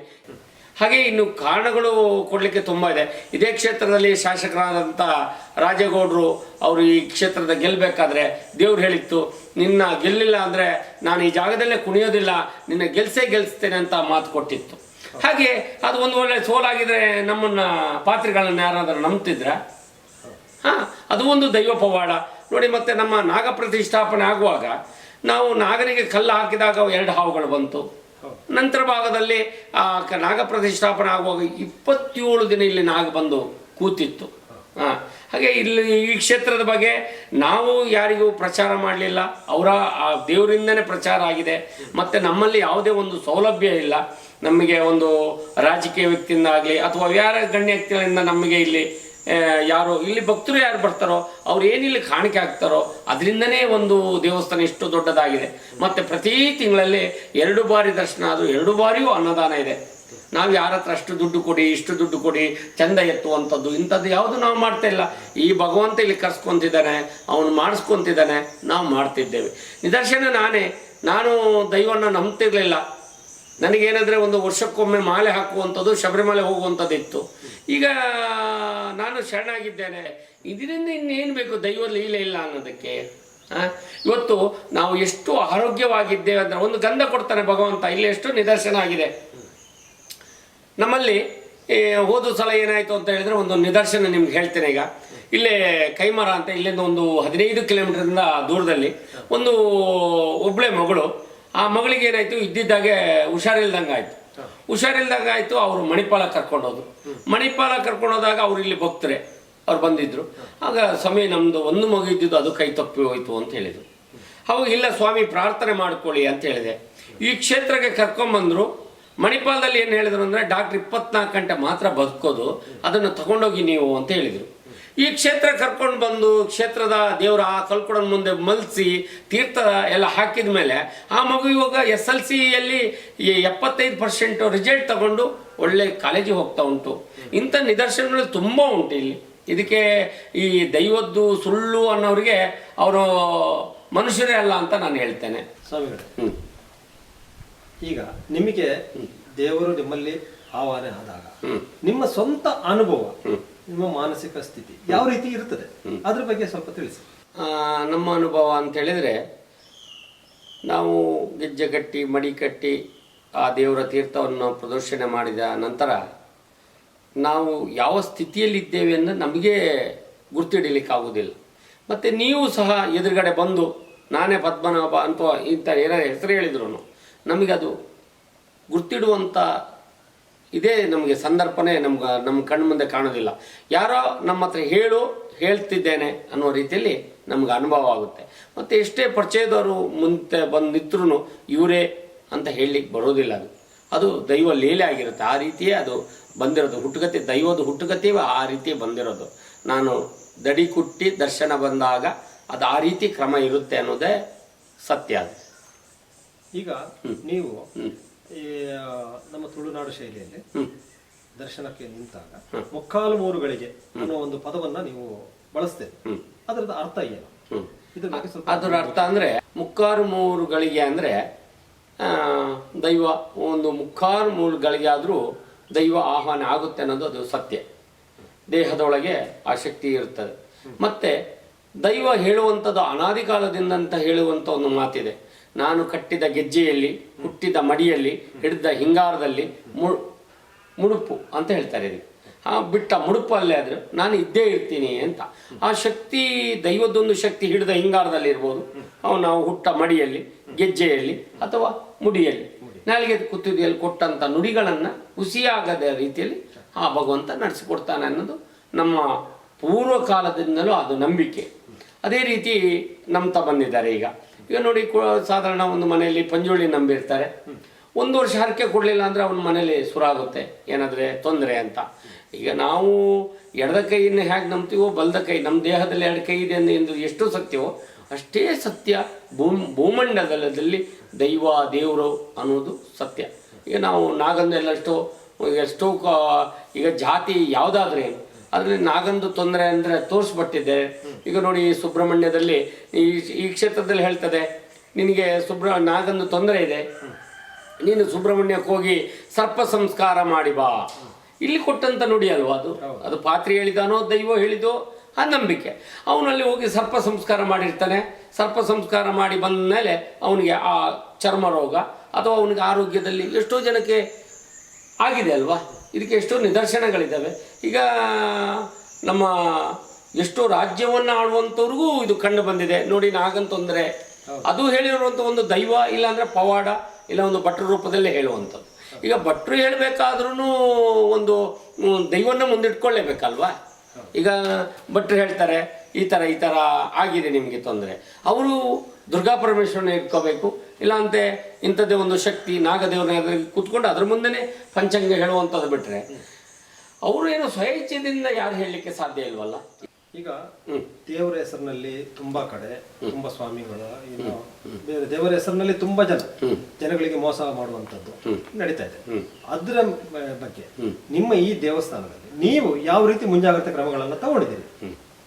ಈಗ ಮುಂಜಾಗ್ರತೆ ಕ್ರಮ ಅಂತ ಹೇಳಿದರೆ, ದೇವರ ಹೆಸರಲ್ಲಿ ದರ್ಶನ ಬಂದಾಗ ನನಗೆ ನೀನು ಕುತ್ತಿಗೆಲ್ಲ ಹಾಕುವಂಥ ಚೈನ್ ಕೊಡು, ಅಥವಾ ನೀನು 10 ಎಕರೆ ಜಮೀನು ಮಾಡಿದ ಅದರಲ್ಲಿ ಅರ್ಧ ಕೊಡು, ಅಥವಾ ಇಂಥದ್ದೆಲ್ಲ ದೇವರು ಯಾವುದು ಕೇಳೋದಿಲ್ಲ. ದೈವ ಕೇಳುವಂಥದ್ದು ಏನಂತ ಹೇಳಿದರೆ, ಕ್ಷೇತ್ರಕ್ಕಾಗುವಂಥದ್ದು ಒಂದು ಅದನ್ನು ದೈವ ಆ ಮನವರ್ತನೆ ನೋಡಿ ಇದು ಮಾಡುತ್ತೆ. ಅವನಿಗೆ ಕೆಲಸ ಆದರೆ ಈಗ ನಿಮ್ಮದೇ ಒಂದು ಕೆಲಸ, ಈಗ ಒಂದು ಯಾವುದೊಂದು ದೊಡ್ಡದು ಒಂದು 10 ಎಕರೆ ಜಮೀನಿಂದ ಒಂದು ಕೋರ್ಟಲ್ಲಿದೆ. ಆವಾಗ ಆ ಕೆಲಸ ಆದರೆ ಏನು ಕೊಡ್ತೀಯ, ಏನು ಮಾಡ್ತೀಯ ಅಂತ ಕೇಳಿದಾಗ ನೀವು ದೇವ್ರು ಹೇಳ್ತದೆ ಏನು ಮಾಡ್ತೀಯ, ಏನಾದರೂ ನನ್ನ ಕ್ಷೇತ್ರಕ್ಕೆ ಅಭಿವೃದ್ಧಿಗೆ ಮಾಡು ಅಥವಾ ಒಂದು ಅನ್ನದಾನವನ್ನು ಮಾಡಿಸು. ಅಂದರೆ ಅನ್ನದಾನವನ್ನು ಯಾಕೆ ಮಾಡ್ಸೋಕ್ಕೆ ಹೇಳ್ತೀರ ಅಂದರೆ 4 ಜನ ಊಟ ಮಾಡಿ ಹೋದಾಗ ಆ ಪಾಪಗಳು ಪರಿಹಾರ ಆಗುತ್ತೆ ಅಂತ. ನಮ್ಮ ಕ್ಷೇತ್ರದಲ್ಲಿ ನೋಡಿ ಯಾವುದಕ್ಕೆ ಹಣದು ಡಿಮ್ಯಾಂಡ್ ಇಲ್ಲ. ನಾವು ಬಂದಂಥ ಭಕ್ತರ ಹತ್ರ ಒಂದು ನಮ್ಮ ದೇವ್ರ ಹತ್ರ ಕೇಳಲಿಕ್ಕೆ ಒಂದು ಟೋಕನ್ ಅಂದರೆ 10 ರೂಪಾಯಿ ಟೋಕನ್. ಮತ್ತು ಎಲ್ಲ ದೇವರಿಗೆ ಪೂಜೆ ಮಾಡಿಸೋದು ಅವ್ರಿಗೆ ಇಷ್ಟ ಇದ್ದರೆ ಮಾತ್ರ ಒಂದು 350 ರೂಪಾಯಿ ಪೂಜೆ. ಮತ್ತು ಯಾವುದೇ ಥರದ ನೀವು ಅಲ್ಲಿ ಅಷ್ಟು ಹಾಕಿ ಇಲ್ಲಿ ಇಷ್ಟು ಹಾಕಿ ಅದಕ್ಕಿಷ್ಟು ಹಾಕಿ ಬಂಗಾರ ಕೈಗೆ ಉಂಗುರ ಮಾಡಿ ಹಾಕಿ ಬಳೆ ಮಾಡಿ ಹಾಕಿ ಸರ ಮಾಡಿ ಹಾಕಿ ಯಾವ ಭಗವಂತನೂ ಕೇಳುವುದಿಲ್ಲ, ಯಾವ ದರ್ಶನದಲ್ಲಿ ಕೇಳುವುದಿಲ್ಲ. ಈಗ ದೈವ ಏನು ಕೇಳುತ್ತೆ, ನಂದು ನಿನ್ನ ಕೆಲಸ ಮಾಡಿ ಕೊಟ್ಟರೆ ನನಗೊಂದು ದೇವಸ್ಥಾನ ಅಭಿವೃದ್ಧಿ ಆಗಲಿಕ್ಕೆ ಅಥವಾ ಕೂರಲಿಕ್ಕೆ. ಈಗ ನಮ್ಮ ಇದು ಎಷ್ಟೋ ಕೆಲಸಗಳಾಗಿರೋಂಥದ್ದು ನೋಡಿ. ಇದು ಈ ಕ್ಷೇತ್ರದ ಈ ಟೈಲ್ಸ್ ಹಾಕುವವ್ರದ್ದೊಂದು ಭಾರಿ ಪವಾಡ ಆಯಿತು. ಈ ಟೈಲ್ಸ್ ಎಲ್ಲ ಹಾಕಬೇಕಾದ್ರೆ ಭಗವಂತ ಒಂದು ಮಾತು ಹೇಳ್ದಂತೆ, ಅವರು ಮಗು ಉಳಿಯೋದೇ ಇಲ್ಲ ಅಂತ ಆಯಿತು. ಅಂಥ ಸಂದರ್ಭದಲ್ಲಿ ಭಗವಂತ ನಿನ್ನ ಮಗುವನ್ನು ನಾನು ಉಳಿಸಿಕೊಡ್ತೇನೆ, ಆಯಿತು ಅಂದರೆ ನನ್ನ ದೇವಸ್ಥಾನಕ್ಕೆ ಸ್ವಲ್ಪ ಏನಾದರೂ ಸಹಾಯ ಮಾಡು ಅಂತ ಕೇಳ್ತಂತೆ. ಅವ್ರದ್ದು ಮಗುನೂ ಉಳಿತು, ಅವ್ರ ಕುಟುಂಬದಲ್ಲಿ ಒಳ್ಳೇದಾದರು. ನೋಡಿ ಇಡೀ 30,000 ಟೈಲ್ಸ್ ಅಂತ ಹೇಳಿದವರು 80,000 ರೂಪಾಯಿ ಟೈಲ್ಸ್ ಹಾಕಿದ್ರು. ಮತ್ತು ಎಷ್ಟೋ ಜನ ಇದೆ, ನಾವು ದೈವ ಹೇಳಿಲ್ಲ, ಅವರಾಗಿ ಪ್ರಾರ್ಥನೆ ಮಾಡ್ಕೊಂಡು ಹೋಗಿದ್ರು. ನಂದು ಕೆಲಸ ಆದರೆ 10 ಮೂಟೆ ಸಿಮೆಂಟ್ ಹಾಕ್ತೀನಿ, 20 ಮೂಟೆ ಸಿಮೆಂಟ್ ಹಾಕ್ತೀನಿ ಅಂತ ಎಲ್ಲ ಹೇಳ್ಕೊಂಡಿದ್ದಾರೆ. ಅವರಾಗೆ ತಂದು ಹಾಕಿದ್ದಾರೆ. ಅದು ಭಗವಂತ ಕೆಲಸ ಮಾಡಿದ್ದಾನೆ. ಆ ಭಗವಂತ ಕೆಲಸ ಮಾಡಿದ್ದಕ್ಕೆ ಈ ಕ್ಷೇತ್ರ ಆಗಿದೆ. ಮತ್ತು ನಮ್ಮ ಕ್ಷೇತ್ರದಲ್ಲಿ ಯಾರಿಗೂ ಹಣ ಇಷ್ಟು ಹಾಕಬೇಕು ಇಷ್ಟು ಮಾಡಬೇಕು ಅಂತಿಲ್ಲ. ನಮ್ಮ ಕ್ಷೇತ್ರದಲ್ಲಿ ವಿಶೇಷ ಏನಂತ ಹೇಳಿದರೆ, ಒಂದು ದೇವ್ರು ಕೇಳುವಂಥದ್ದು ಅಷ್ಟೇ, ನಿನ್ನ ಕೆಲಸ ಮಾಡಿ ಕೊಡ್ತೇನೆ, ಮಾಡಿ ಕೊಟ್ಟರೆ ನನಗೆ ಈ ಕ್ಷೇತ್ರದಲ್ಲಿ ಒಂದು ಅನ್ನದಾನವನ್ನು ಮಾಡಿಸು ಅಂತ. ನಾವು ಅನ್ನದಾನಕ್ಕೂ ಏನು 20,000 30,000 ತಗೊಳ್ಳೋದಿಲ್ಲ. ನಮ್ಮ ಪೂಜೆ ದಿವಸ ನಮಗೆ ಹೆಚ್ಚು ಕಮ್ಮಿ 25,000 ರೂಪಾಯಿ ಖರ್ಚು ಬರುತ್ತೆ. ಎಲ್ಲ ದೇವರಿಗೆ ಹೂವು ಹಣ್ಣು ಮತ್ತು ಇಲ್ಲಿ ಎಲ್ಲ ಕೂರಲಿಕ್ಕೆ. ಮತ್ತು 10 ಗಂಟೆಗೆ ಒಂದು ಬಿಸಿಲಿಗೆ ಬಂದವರಿಗೆ ಒಂದು ತಂಪಾದ ಪಾನಿ ಕೊಡ್ತೇವೆ, ಮಧ್ಯಾಹ್ನ ಒಂದು ಊಟ ಕೊಡ್ತೇವೆ, ಮತ್ತು 4 ಗಂಟೆಗೆ ಒಂದು ಟೀ ವ್ಯವಸ್ಥೆ ಇದೆ. ಯಾಕೆ ಅಂತ ಹೇಳಿದರೆ ಇಲ್ಲೆಲ್ಲಿ ಅಕ್ಕಪಕ್ಕದಲ್ಲಿ ಹೋಟ್ಲಿಗಳಿಲ್ಲ, ಅಥವಾ ಬಂದ ಭಕ್ತಾದಿಗಳು ಚಿಕ್ಕಮಗಳೂರು ಭದ್ರಾವತಿ ಈ ಕಡೆಯಿಂದ ದೂರದಿಂದ ಬಂದವರಿಗೆ ಅವಕಾಶ ಇಲ್ಲ. ಹಾಗಾಗಿ ಇದು ಎಷ್ಟು ವ್ಯವಸ್ಥೆ ಮಾಡ್ತೇವೆ. ಅನ್ನದಾನ ಮಾಡಿಸೋರಿಗೆ ಇಲ್ಲಿ ಕೇವಲ 5,000 ರೂಪಾಯಿ ಮಾತ್ರ. ಅವರು ಕೆಲಸ ಆದರೆ ಮಾಡಿಸ್ಬೋದು, ಇರುವ ನೀವು ನಿಮ್ಮ ಒಂದು ಅನುಕೂಲ ನೋಡಿ ನೀವು ಒಂದು ಮಾಡ್ಬೋದು ಬಿಟ್ಟರೆ. ಮತ್ತು ಯಾವ ಕ್ಷೇತ್ರದಲ್ಲೂ ಕೂಡ ನಾನು ಹೇಳ್ತೇನೆ, ಇಷ್ಟು ಹಾಕು ಅಷ್ಟು ಹಾಕು, ಮತ್ತು ನಿನಗೆ ಉದ್ಯೋಗ ಆಯಿತು ಅಂದರೆ ಅದು ಪೂರ್ತಿ ಸಂಬಳ ತಂದು ಹಾಕು. ಹಾಗಾದರೆ ಅವ್ನು ಪೂರ್ತಿ 1 ತಿಂಗಳು ಸಂಬಳ ಹಾಕಿದರೆ ಅವ್ನು ಜೀವನ ಹೇಗಾಗಬೇಕು? ಅವಾಗ ಅವನಿಗೆ ಒಬ್ಬನಿಗೆ 80,000 ರೂಪಾಯಿ ಸಂಬಳ ಇದೆ. 80,000 ರೂಪಾಯಿ ಒಂದು ದೇವಸ್ಥಾನಕ್ಕೆ ಹಾಕಿದರೆ ಅವನು ಆ ತಿಂಗಳಲ್ಲಿ ಅವನ ಜೀವನ ಏನು? ಇದು ಯಾವುದೇವರು ಕೇಳಿಲ್ಲ. ಇವತ್ತು ಧರ್ಮಸ್ಥಳದಲ್ಲಿ ಸಹ ಒಂದು ಹೂವಿನ ಪೂಜೆ ಮಾಡಿಸು, ಒಂದು ತೀರ್ಥ ಸ್ನಾನ ಮಾಡಿಸು. ಯಾವುದಕ್ಕೂ ಧರ್ಮಸ್ಥಳದಲ್ಲಿ ಅವರವರ ಇಷ್ಟ ನೋಡಿ. 100 ರೂಪಾಯಿಂದ ಹಿಡಿದು 1,000 ರೂಪಾಯಿವರೆಗೆ ಪೂಜೆ ಇಟ್ಟಿದ್ದಾರೆ ಧರ್ಮಸ್ಥಳದಲ್ಲಿ. ಅವರವರ ಭಕ್ತಿ. ನಿಮಗೆ ಒಳ್ಳೇದು ಅನಿಸಿದ್ರೆ ನಮ್ಮ ಸ್ವಾಮಿಗೆ 1,000 ರೂಪಾಯಿ ಪೂಜೆ ಮಾಡ್ತಾರೆ, ಇಲ್ಲ ನಮ್ಮ ಬಡತನ ಇದೆ ನಾವು 100 ರೂಪಾಯಿ ಪೂಜೆ ಮಾಡ್ತಾರೆ. ದೇವರು ಹೇಳಿಲ್ಲ ಅಲ್ಲ, ಭಗವಂತ ಎಲ್ಲಿ ಹೇಳಿಲ್ಲ ನೀನು 1,000 ರೂಪಾಯಿದೇ ಪೂಜೆ ಮಾಡಿಸ್ಬೇಕು, ಇಷ್ಟೇ ಪೂಜೆ ಮಾಡಬೇಕು, ನೀನು 1,000 ಗಟ್ಟಲೆ ಹೂ ತರಬೇಕು ಅನ್ನೋದಂತ ಭಗವಂತ ಎಲ್ಲಿ ಹೇಳಿಲ್ಲ. ಹಾಗಾಗಿ ದೇವರು ಏನು ಹೇಳ್ತದೆ ಅಂದರೆ, ಮೊದಲು ಮನುಷ್ಯನಾಗು. ನಮ್ಮ ಕ್ಷೇತ್ರದಲ್ಲಿ ತುಂಬ ಇತಿಹಾಸ ಇದೆ. ಎಷ್ಟೋ ಜನ ಎಣ್ಣೆ ಹೊಡ್ಕೊಂಡು ಎಲ್ಲೆಲ್ಲೋ ಬಿದ್ದವ್ರನ್ನ ಆ ಕುಟುಂಬನ ಒಂದು ಮಾಡಿದೆ. ಗಂಡ ಹೆಂಡತಿ ಬೇರೆ ಬೇರೆ ಆದವ್ರನ್ನ ಒಂದು ಮಾಡಿದೆ. ಇವತ್ತು ಆ ಕುಟುಂಬನ ನಾವು ನಿಮ್ಮ ಮುಂದೆ ನಿಲ್ಲಿಸ್ತೇವೆ. ಎಷ್ಟೋ ನಿದರ್ಶನಗಳಿದ್ದಾವೆ. ನಾನು ಒಂದು ಹೇಳ್ತೇನೆ, ನಾನು ಈ ದೈವ ಇದನ್ನು ಯಾವುದನ್ನು ನಂಬಿದವನಲ್ಲ. ನನಗೆ 1991ರಲ್ಲಿ ನನಗೆ ಆ ದೇವರ ಒಂದು ಪರಿಣೋಪನ ಆಗಿ ನನ್ನಲ್ಲಿ ಎಲ್ಲ ಕಳ್ಕೊಂಡೆ. ನಾನು ಬೇಕಾದದ್ದನ್ನೆಲ್ಲ ಕಳ್ಕೊಂಡೆ. ನಾನು ಈ ದರ್ಶನ ಬರೋದು ಬೇಡ ಅಂದಾಗ, ಮತ್ತು ಯಾವಾಗ ನಾನು ದರ್ಶನ ನಿಲ್ತೇನೆ ಅನ್ನೋದನ್ನು ನಾನು ಹೇಳಿದ್ನೋ ಆ ನಂತರ ಭಾಗದಲ್ಲಿ ನಾನು ಏನು ಕಳ್ಕೊಂಡು ಅದೆಲ್ಲ ನನಗೆ ವಾಪಸ್ ಬಂತು. ಹಾಗಾಗಿ ನಾನೆಲ್ಲರಿಗೂ ಹೇಳೋದು, ಭೂಮಿ ಮೇಲೆ ನಿಮಗೆ ನಂಬಿಕೆ ಇಲ್ಲದ್ರೂ ಪರವಾಗಿಲ್ಲ, ಮತ್ತು ದೈವಕ್ಕೆ ಹೇಳುವಂಥದ್ದು ಯಾವುದು ಸುಮ್ಮನೆ ಕುಣಿತಾನೆ ಸುಮ್ಮನೆ ಮಾಡ್ತಾನೆ ಅದೆಲ್ಲಿ ಸಾಧ್ಯ? ಈಗ ನೋಡಿ, ಆ ಕಲ್ಕೊಡ ದೇವರು ಬರೋತ್ತಿಗೆ 2 ದುಂದಿ ಕೊಡ್ತಾರೆ. ಆ 2 ದುಂದಿಯನ್ನು ತಲೆ ಹೊಡ್ಕೊಳ್ಳೋದು, ಮೈಗಿಟ್ಕೊಳ್ಳೋದು, ಆ ನಂತರ ಭಾಗದಲ್ಲಿ ನನಗೇನೂ ಆಗೋದಿಲ್ಲ ತಾನೆ.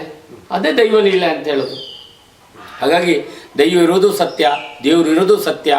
ನೀವು ಅಲ್ಲಿಗೆ ಹೋಗಬೇಕು ಇಲ್ಲಿಗೆ ಹೋಗಬೇಕು ಅಂತ ಹೇಳೋದಿಲ್ಲ. ನಿಮ್ಮ ಮನೆಯಲ್ಲಿ ಇರುವಂಥ ಭಗವಂತನನ್ನು ಪೂಜೆ ಮಾಡಿ ನಿಮಗೆ ಖಂಡಿತ ಭಗವಂತನ ಜ್ಞಾನ ಇರೋದ್ರಿಂದ, ಭಗವಂತನ ಆಶೀರ್ವಾದ ಇರೋದ್ರಿಂದ ಈ ಗಾಳಿ ಎಷ್ಟು ಸತ್ಯವೋ, ಈ ಬಿಸಿಲು ಎಷ್ಟು ಸತ್ಯವೋ, ಈ ಭೂಮಿ ಮೇಲೆ ನೀರು ಎಷ್ಟು ಹರಿಯುವುದು ಸತ್ಯವೋ, ಈ ಮಳೆ ಗಾಳಿ ಸಮಯಕ್ಕೆ ಬರೋದು ಎಷ್ಟು ಸತ್ಯವೋ, ಇದೆಲ್ಲ ದೇವರಿಂದನೇ ಆಗೋದು ಅಂತ ನನ್ನ ಅಭಿಪ್ರಾಯ. ಈಗ ಈ ದೇವಸ್ಥಾನದ ಬಗ್ಗೆ, ಈ ಕ್ಷೇತ್ರದ ಬಗ್ಗೆ ನಾವು ಎಲ್ಲಿ ಹೋದ್ರು ಇದು ಒಂದು ಅದ್ಭುತವಾದ ಒಂದು ದೇವಸ್ಥಾನ. ಇಲ್ಲಿ ಭಾರಿ ತುಂಬಾ ಪವಾಡಗಳು ನಡೀತಾ ಇದ್ದಾವೆ ಅಂತ ಕೇಳಿ ಬರ್ತಾ ಇದೆ. ತುಂಬಾ ಜನ ಈಗ ನಮ್ಗೆ ಹೇಳಿದ್ದಾರೆ, ಅವ್ರ ಅನುಭವಗಳನ್ನು ನಮ್ಮ ಹತ್ರ ಹಂಚ್ಕೊಂಡಿದ್ದಾರೆ. ಅದನ್ನ ನಾನು ನಿಮ್ಮ ಮುಖಾಂತರ ನಿಮ್ಮ ಹತ್ರ ಕೇಳಬೇಕು ಅಂತೀನಿ. ನಿಮ್ಮ ಅಭಿಪ್ರಾಯ ಏನು ಅದ್ರ ಬಗ್ಗೆ? ಈ ಕ್ಷೇತ್ರದ ಬಗ್ಗೆ ಪವಾಡಗಳು ತುಂಬ ಆಗಿದೆ ಅಂತ ತುಂಬ ಭಕ್ತರಾದಿಗಳು ಅವರೇ ನನಗೆ ಬಂದು ಹೇಳ್ತಿದ್ದಾರೆ, ಸ್ವಾಮಿ ಮೊನ್ನೆ ನಮ್ಮದು ದನ ಕಳೆದೋಯ್ತು, ಇಲ್ಲಿಂದ ಬಂದು ಪ್ರಸಾದ ತಗೊಂಡೋಗಿ ಕೊಟ್ಟಿಗೆಯಲ್ಲಿ ಕಟ್ಟಿದ ತಕ್ಷಣ ನಮ್ಮ ದನ ಬಂತು ಅಂತ ಹೇಳಿದರು. ಆಮೇಲೆ ಈ ಕ್ಷೇತ್ರದ ಬಗ್ಗೆ ತುಂಬ ಹೇಳಲಿಕ್ಕೆ ತುಂಬ ಇದೆ. ಆದರೂ ಅದು ನನ್ನಿಂದ ಹೇಳೋದ್ರಿಂದ ನನ್ನ ಭಕ್ತರ ಹತ್ರ ಕೇಳಿದ್ರೇ ತುಂಬ ಚೆನ್ನಾಗಿ ಅಂತ ಹೇಳ್ತೀನಿ. ಸ್ವಾಮಿ, ಈಗ ನಾವು ಹೊರಗಡೆ ಈಗ ಕೇಳ್ಪಟ್ಟಿದ್ವಿ ಏನಂದ್ರೆ, ನೀವು ಯಾವುದೇ ದೇವಸ್ಥಾನಗಳಲ್ಲಿ ಯಾರೇ ಆಗಲಿ ಒಂದು ಉಯಿಲ್ ಕೊಡೋದು, ಆಣೆ ಭಾಷೆ ಹಾಕೋದು, ಇದನ್ನೆಲ್ಲ ಈ ದೇವಸ್ಥಾನದಲ್ಲಿ ನಿವಾರಣೆ ಆಗುತ್ತೆ ಅಂತ ಹೇಳ್ತಾರೆ. ಅದೇ ತರ ಧರ್ಮಸ್ಥಳದಲ್ಲಿ ಸಹಿತ ಕೆಲವರು ಧರ್ಮಸ್ಥಳ ಮಂಜುನಾಥ ಸ್ವಾಮಿಯ ಮೇಲೆ ಆಣೆ ಹಾಕಿದವ್ರನ್ನ ಸಹಿತ ಇಲ್ಲಿ ಅವರ ಆಣೆ ಪ್ರಮಾಣವನ್ನ ನಿವಾರಣೆ ಮಾಡಿ ಕೊಡೋ ರೀತಿಯನ್ನ ನೀವು ಹೇಳ್ಕೊಡ್ತೀರಿ ಅಂತ ಕೇಳಿದ್ದೀವಿ. ಅದು ಯಾವ ರೀತಿ ನೀವು ಮಾಡ್ತೀರಿ? ಈಗ ಒಳ್ಳೆ ಪ್ರಶ್ನೆನೇ ಕೇಳಿದ್ರಿ. ಈಗ ಧರ್ಮಸ್ಥಳದೊಂದು ಆಣೆ ಭಾಷೆ ಇರುತ್ತೆ. ಆಣೆ ಭಾಷೆ ಇದ್ದಾಗ ಅವರು ಆಣೆ ಭಾಷೆ ಹಾಕಿದವರು ತೀರಿ ಹೋಗಿರ್ತಾರೆ ಅಥವಾ ಕುಟುಂಬದಲ್ಲಿ ಇರುವುದಿಲ್ಲ, ಈ ಥರ ಎಲ್ಲ ಇರುತ್ತೆ. ಆದರೆ ಧರ್ಮಸ್ಥಳದ ಆಣೆ ಭಾಷೆ ಧರ್ಮಸ್ಥಳದಲ್ಲೇ ತೀರ್ಮಾನ. ಆದರೆ ಹೋಗುವಂಥ ದಾರಿ ಯಾವುದು? ಈಗ ಕೆಲವರಿಗೆಲ್ಲ ನೋಡಿ, ಯಾರೋ ಮಾಡಿದ ತಪ್ಪಿಗೆ ಯಾರ್ಯಾರೋ ಬಲಿಯಾಗ್ತಾರೆ. ಈಗ ತಂದೆ ತಾಯಿ ಗಲಾಟೆ ಮಾಡ್ಕೊಂಡಿರ್ತಾರೆ, ಅಥವಾ ಅಜ್ಜ ಅಜ್ಜಿ ಏನೋ ಆಣೆ ಬಾಸ್ ಹಾಕಿರ್ತಾರೆ, ಅಥವಾ ನನ್ನ ಜಮೀನಲ್ಲಿ ನೀನು ಮಾಡಿದೀಯಾ, ಈ ಜಮೀನಲ್ಲಿ ಭಾಗ ಕೊಡೋದಿಲ್ಲ, ಇದನ್ನ ನೀನು ತಿಂದ್ರೆ ಅಲ್ಲಿ ಧರ್ಮಸ್ಥಳದ ಆಣೆ ಉಂಟು ಅಂತ ಹೇಳಿರ್ತಾರೆ. ಅವರು ಹೇಳಿರ್ತಾರೆ, ಅವ್ರು ತೀರೋಗಿರ್ತಾರೆ ಅಥವಾ ಕುಟುಂಬದಲ್ಲಿ ಇರುವುದಿಲ್ಲ. ಈಗಿನ ಪೀಳಿಗೆ ಅವ್ರು ಮಾಡ್ತಾ ಇರ್ತಾರೆ, ಅವ್ರು ಏನೂ ಮಾಡಿದ್ರು ಉತ್ಪತ್ತಿ ಆಗುದಿಲ್ಲ ಅಥವಾ ಬೆಳೆ ಬಂದರೆ ಕೈ ಸಿಗುವುದಿಲ್ಲ, ಎಲ್ಲದಲ್ಲೂ ವ್ಯತ್ಯಾಸ ಆಗ್ತಾ ಇರುತ್ತೆ. ಅವಾಗ ಇಂಥ ಕ್ಷೇತ್ರಕ್ಕೆ ಬಂದರೆ ಇಲ್ಲಿ ಕಲ್ಕುಡ ದೇವರು ಹೇಳ್ತದೆ, ನಿನಗೆ ಇಂಥದ್ದು ಧರ್ಮಸ್ಥಳದ ಆಣೆ ಭಾಷೆ ಉಂಟು, ಅದನ್ನು ಈ ರೀತಿ ತೀರ್ಮಾನ ಮಾಡಬೇಕು ಅಂತ ಹೇಳ್ತದೆ. ಧರ್ಮಸ್ಥಳದ ಆಣೆ ಭಾಷೆ ಇದ್ರೆ ಧರ್ಮಸ್ಥಳದಲ್ಲೇ ತೀರ್ಮಾನ. ಆದರೆ ಹೋಗುವ ದಾರಿ ಹೇಗೆ? ಈಗ ದಾರಿ ಗೊತ್ತಿರೋದಿಲ್ಲ ಅವ್ರಿಗೆ, ಏನು ಮಾಡಬೇಕು? ಧರ್ಮಸ್ಥಳ ಹೋಗ್ತಾರೆ, ಒಂದು ತಪ್ಪು ಕಾಣಿಕೆ ಹಾಕಿ ಬರ್ತಾರೆ. ಅದು ಅಲ್ಲ.